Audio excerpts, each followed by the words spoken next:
The Great Defiance: How the World Took on the British Empire by David Weavers is yet another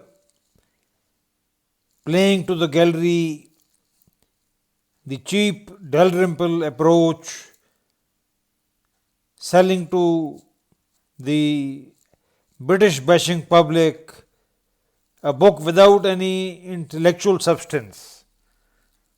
But I don't know how such books are published and how people can call them important and thrilling or a rollicking read. I mean, the intellectual decline of Britain or the world, it is mind boggling, it's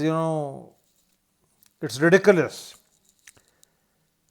I read this book with great interest and was deeply disappointed how low the level of so called British scholarship has sunk. David Weavers is definitely a total disaster. His claims are ridiculous. The very title, The Great Defiance, is a joke. If you study the British Indian history, starting from the Plassey, the disgraceful way in which Indians betrayed Indians is beyond any comparison or any parallel in the world. Now, there was a reason for that. First, India was never a country. It was never a homogeneous country. It was never a single race. It was a collection of a vast number of ethnicities and religions, and it was never a country. The very claim that India was a country is false. Secondly, the Muslims who were in control when the British came in certain areas like Bengal or Delhi or Hyderabad or Mysore, they were essentially mercenaries. They had no interest in India as such, but they had their own personal access to grind. And the Marathas, if you study the Marathas carefully, they were basically raiders. They did very well against the Mughals as guerrilla fighters, but most of the Maratha army was based of mercenaries who had no loyalty to the Marathas, and the Marathas themselves as a race or as an ethnic group were too small even to be a complete army. So, a very large number of the Maratha army was comprised of Hindustanis from Bihar and UP, then Arabs, Baloch, Pathans, Africans, and of course offset by the Europeans who had no loyalty to the Marathas. But there never was any great defiance, I mean, Indians behaved, I again repeat, Indians behaved disgracefully, and the Britishers used a 75 to 80% Indian army to conquer India, the British East India Company. Now, typical playing to the gallery, bashing Britain with no sequence and no conclusion. This book is a total disaster.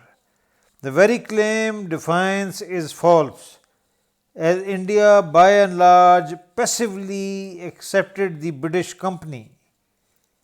Plassey, as discussed, was the worst example of Indian betrayal of each other.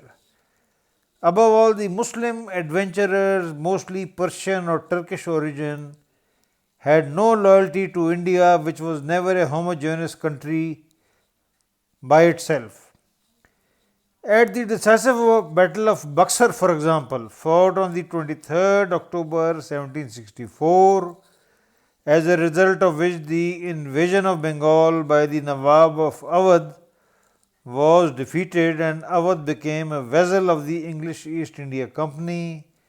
There were only 857 Europeans out of the total force of 7,072 men who were mostly Indians, as you can see from the numbers.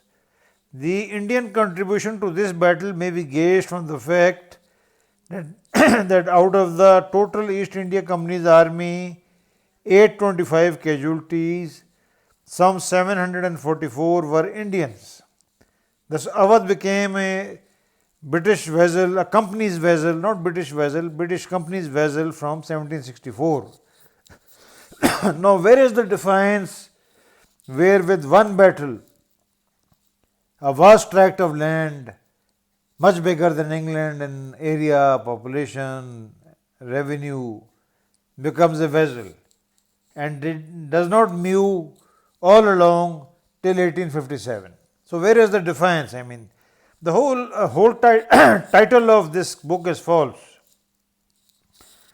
Now, the writers claim that the Marathas defied the British Company in the first Maratha war is also false because the writer has no military perception.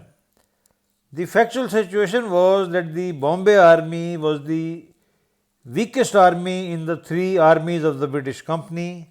As you can see, by this circle I have compared the sizes. The Bombay army was the smallest and the weakest army. Madras army was bigger, Bengal army was the biggest. So, basically in the first Maratha war, only the Bombay army was pitched against the Marathas and naturally was very small. There was no question that the Bombay army could have defeated the Marathas. But the important point to be noted, which this author totally ignores, that the Marathas failed to capture Bombay, the center of gravity of the British Company's Bombay army. Number one, they failed to capture Bombay. The second most important fact about the first Maratha war, which our so-called learned author totally missed, was that it was diplomatically a British Company triumph because at the end of the war, with the peace treaties terms, the Marathas agreed not to enter into alliance with any foreign power outside India, which meant that they acknowledged the company's superiority as far as the foreign affairs were concerned. When the first Maratha war was fought, the main enemy of the British Company was Mysore, and the main army of the company, Madras and Bengal, was deployed against Mysore. Hence, peace was made with the Marathas. Marathas, who weavers praises so much, repeatedly betrayed the Indian cause by allying with the British Company in second, third and fourth Mysore war. The company did not attack Delhi in 1765-1801 as their main enemy was Mysore in the period 1769 to 99. This point Weavers totally misses and reveals that the company could not attack Delhi. A very shallow understanding of Indian military history. Now, Hyder Ali, who the author projects so much, was defeated in every major battle by the British Company, barring Polilore in the Second Mysore War, where the Mysore forces were overwhelmingly superior. This Hyder was defeated in every major battle by Ayerkut, notably at the Battle of Porto Novo, other battles being draw, and Hyder was saved only because the British Company did not have sufficient cavalry at that time. Now, second Maratha war again, the Marathas were relying excessively on mercenaries, and the so-called defiant Marathas could only find a French cook to lead them against the British Company at Delhi, who totally betrayed the army. Now, the knowledge of this author is so shallow that he cannot correctly state the date of the third Maratha war, which was 1817-18, and falsely claims that it was fought in 1815. Absolute nonsense.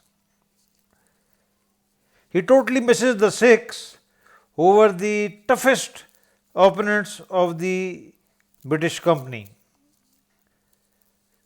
Now, even Hyder Ali, the toughest opponent of the British Company in the South, acknowledged on record that he could never defeat the British Company because they held command of the sea. Defiance, as claimed by the author, is a totally false claim. The title is false, hence, the very essence of the book is false. I don't know how such books can be, hailed by the media or printed by the Cambridge press. I don't know, Cambridge has gone into the gutters if such books are being published by the Cambridge press. The bottom line is that there was no defiance in India. Indians shamelessly cooperated with the British, and the British conquered India. The British company, not the British company, private company, conquered India with an 80% Indian army. These are the harsh facts of Indian history, and I don't know how such books are written.